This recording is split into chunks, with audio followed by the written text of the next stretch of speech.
एकदा एका छोट्याशा गावाच्या कडेला मोठे वडाचे झाड होते. त्या झाडावर एक गोड चिमणी राहायची.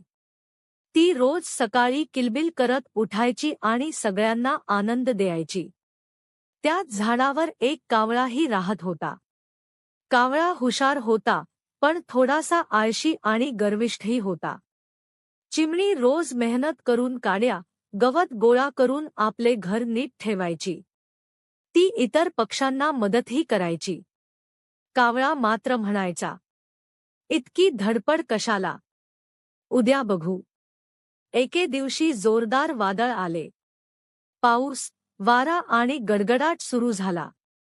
चिमणीचे घर मजबूत होते, कारण तिने ते नीट बांधले होते. ती सुरक्षित होती. पण कावळ्याचे घर नीट नसल्यामुळे ते वायात कोसळले. कावळा खूप घाबरला. तो उडतुडत चिमणीच्या घराजवळ आला आणि म्हणाला, चिमणी, मला माफ कर. मी आळशीपणा केला. आज मला मदत कर. चिमणीने काहीही विचार न करता कावळ्याला आपल्या घरात आश्रय दिला. वादळ थांबेपर्यंत ती त्याच्या सोबत राहिली. कावळ्याला आपल्या चुकांची जाणीव झाली.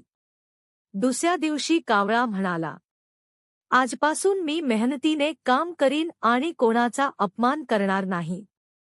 त्या दिवसापासून कावळा मेहनती झाला. तो चिमणीसारखा सगळ्यांना मदत करू लागला. दोघेही चांगले मित्र झाले आणि आनंदाने राहू लागले.